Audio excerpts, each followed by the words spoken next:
in management. Randy is a PhD or has a PhD in zoology and taught biology and environmental education classes for many years.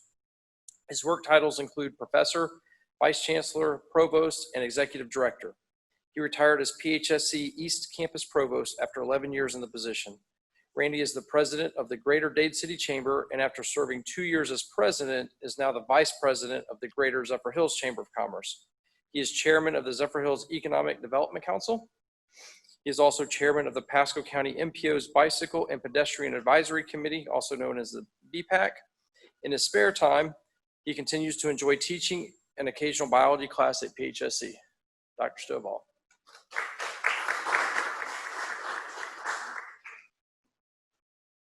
You know, it's always funny when people read all those things about you. It kind of makes you feel funny.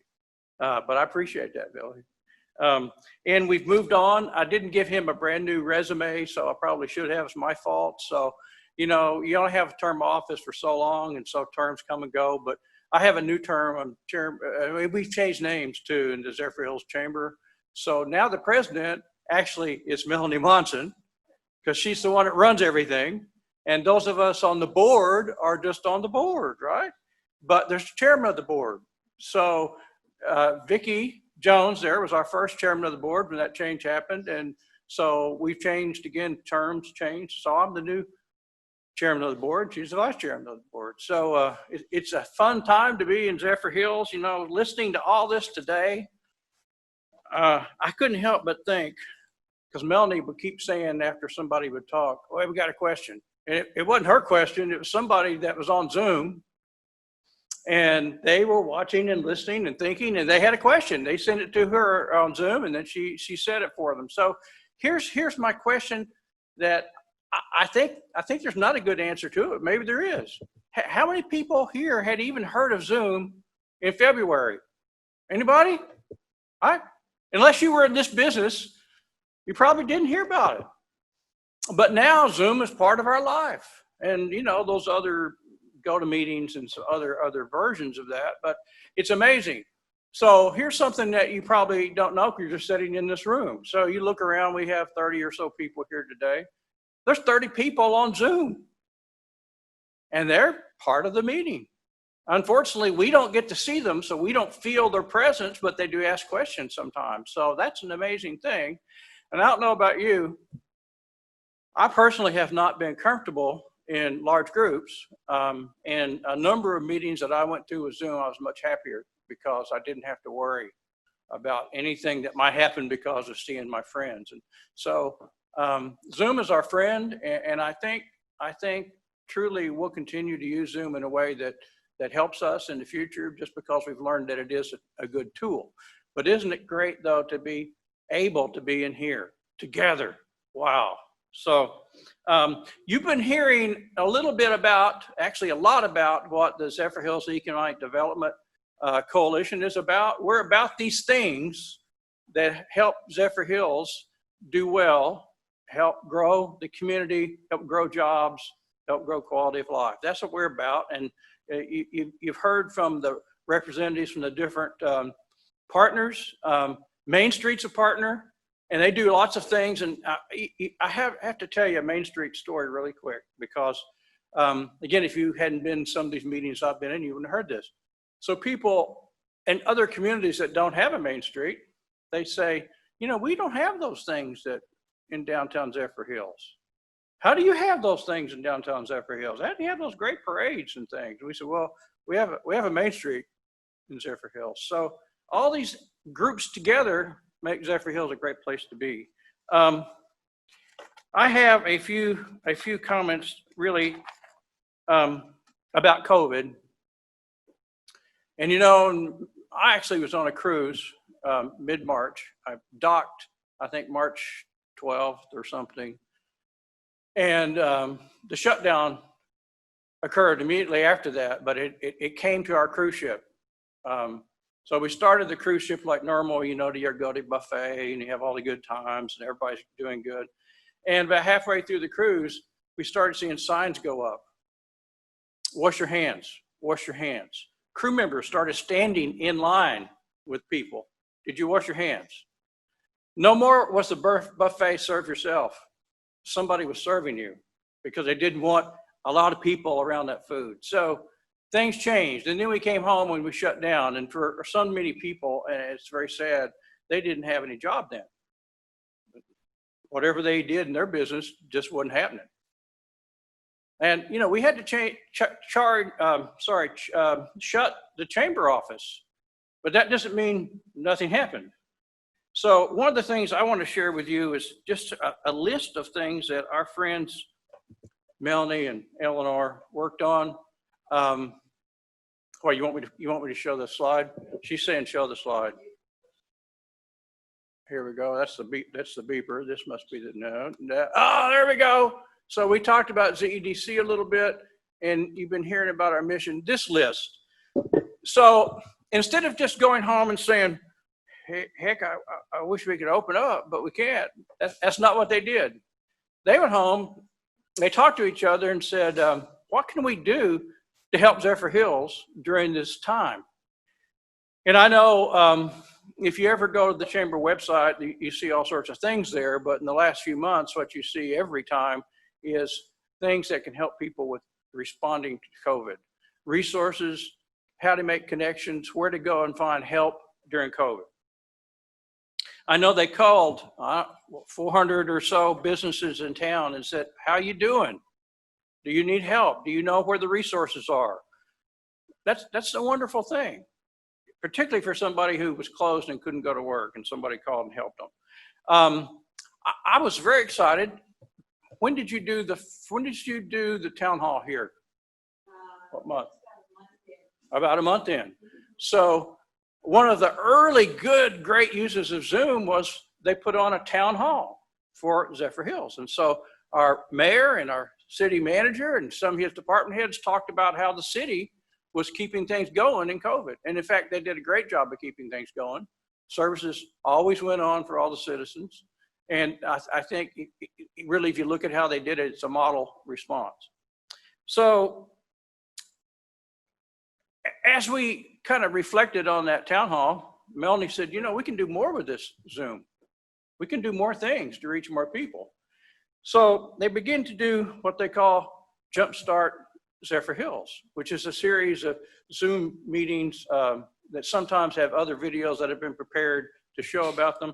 And I'm gonna give you a list of those in a minute, but I'll just say they started doing that and using the technology in a way to enhance things instead of just sitting back and letting things go.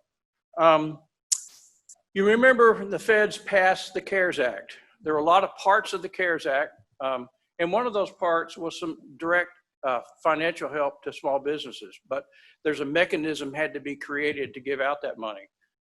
It's not like trick or treat.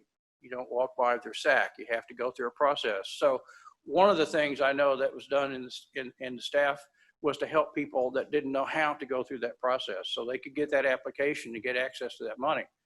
And then I think both of you served on the committee. The county had a committee to help give out that money, the part that came to Pasco County.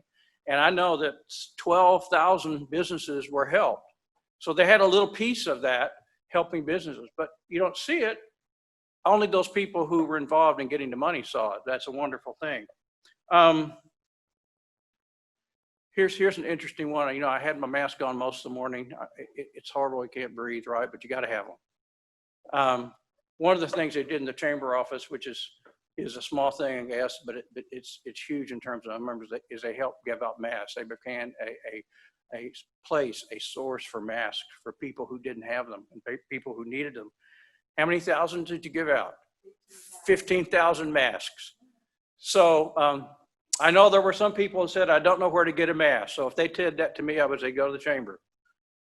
So that was a good thing.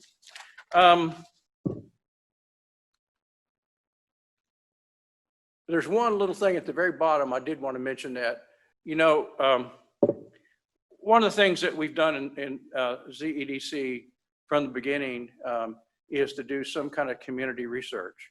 And at past economic summits, we've presented the results of those research projects for that year. We had these things called biz walks, and we talked about that. This year, we have our partners at Tampa Bay Regional Planning Council. They're doing some research on our behalf. But little research sometimes needs to be done. And so during kind of the early parts of the stage of the COVID problem, we had a meeting, and I think Amanda Magger was in the room, and she's trying to decide really how many people are we going to have to serve in the hospital? How many people are going to present themselves with COVID that we need to take care of? And in our community, one of the questions you always comes to mind about that is how many of our winter-only residents are going to go home? When did COVID hit? It went before they all went home. Depends on where they live. They could have gone home. I mean, they might have been turned away at the border. Depends on where they lived for some time. So one of the questions then was how many of those people are staying here that normally would go home. So Melanie did a survey of all of our mobile home parks. Found out, I guess at that time, about half the people, and I think Vicki would go with that for her park, about half the people that normally would go home didn't. So that contributed to a larger number of people eventually to be served by the hospital. So that was information that's useful. We continue to do research projects. We have a new one coming up. Obviously, COVID is changing a little bit about our timing, but more to come on that in our next year. I did want to put that slide up because I know it's really hard to read and really small, so let me just tell you a few things about it. In addition to the using Zoom, the Chamber really has stepped up the number of uses of social media, Instagram, Facebook, Twitter. And during the first couple of months of the shutdown, they were working really hard to put positive information out, and particularly access to resources. And I want to give you a number that's going to blow your mind. So in a 2-month period, they had over 186,000 views on their social media of the things they're putting out about how to be good and healthy and stay vibrant in Zephyrhills. That's an amazing number of people for your Zephyrhills Chamber of Commerce to reach. Now, clearly it's not 186,000 individual users. I'm sure that some of those looked multiple times, but still it's a tremendous amount of touching. More than we'd ever touch if we all had come to breakfast, mixers, filled the room. So that's going to go on because we've learned that that's a tool. So we're going to get better, I think, with COVID. There was another thing I wanted to say before we go, and it's about these jump starts. I mentioned one of the early ones was a town hall for the city. And I have to say that great video and great presence, and I think helped those who watched it felt reassured that the city was taking care of their interest and would be there for them. Yes, the water would stay on, sewer would be taken care of, trash would be picked up. Those are important things for people. We had a town hall meeting with Representative Bill Arrakis, and again, I thought that was a very successful meeting. Danny Burgess was a host for that, and he, as you know, is a wonderful friend to the chamber, has been, and short commercial, the 22nd, that's next week, we have our chamber awards banquet, and yes, Danny will be the MC again, so that'll make that a good thing if you're coming, and I think we're sold out, but that's okay. So the jump starts, you have some pictures of them.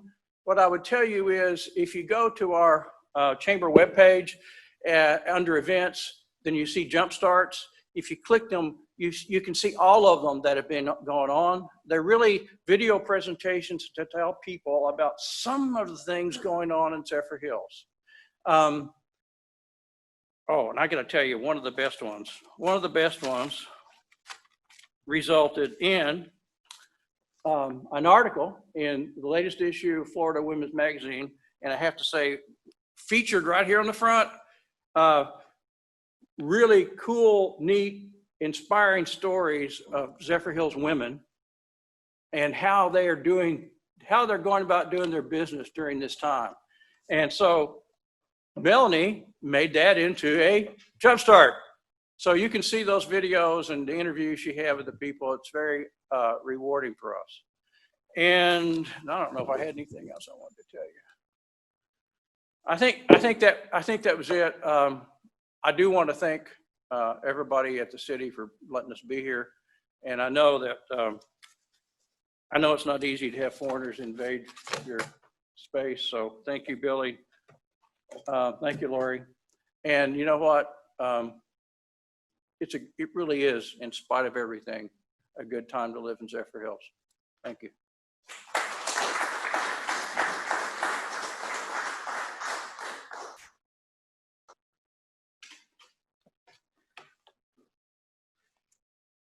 Thank you, Dr. Stovall. Let's give all of our speakers another round of applause. I know most of them have left. I'll make it short because I know everyone wants to get out of here by noon. It was great to hear from each of you, each of our speakers today, and sharing with us your unique contribution to the economic well-being of our community. My wife always tells me it takes a village. Sometimes I roll my eyes at her. But I am thankful that each of you are in my village and just making Zephyrhills a great community. It truly takes the efforts of all of us to ensure a healthy and prospering community for all of our stakeholders. And that's why we're here. Each of you think it's important. And this is one of the steps to get us where we want to be. Special thank you to Eleanor and to Melanie for putting this event on. Great job. Thank you to all the participants, both are here remotely at the Advent Health Dade City and online. Thank you for participating and taking stock in Zephyrhills. I do want to do a little commercial. We have the Sarah Vandenberg Tennis Center. Senator Simpson was instrumental in getting funding to help construct that facility. We have our grand opening Saturday morning at 10:30, from 10:30 to 1. Great time to come out, see all the facilities that we constructed, multiple tennis courts, pickleball, padel. If you've not seen padel, it's an up and coming South American racket sport. I don't understand it, but it looks really cool when you watch it on video. We have soccer out there. There's cryotherapy. There's a salt room. There's all kinds of things. They analyze your brain waves and teach you how to be less mental as an athlete. So great opportunity to come out and see what Zephyrhills has provided. I know we have some big tournaments, 25,000 tournament, some top tier female tennis players that will be here for that tournament. They're also working on a men's tournament and a pickleball tournament. So, you know, the center was constructed to be an economic driver, fits in exactly with what we're talking about today. And we're seeing that come true. So in the next, I think within 6 months, we're hoping to have 3 tournaments in the area, put heads in beds and all the other catchphrases and buzzwords that we need to hit. Again, thank you to everyone for coming. As you leave, there are bagged lunches on your right. There is chicken salad sandwiches and egg salad sandwiches. Please take one with you. Either take it with you, you can eat in here, whichever you prefer. Again, thank you for coming and supporting Zephyrhills. Yes, ma'am. I have a statement that I'm supposed to read. Oh, okay. It says, Billy Crow for president. I don't know about that.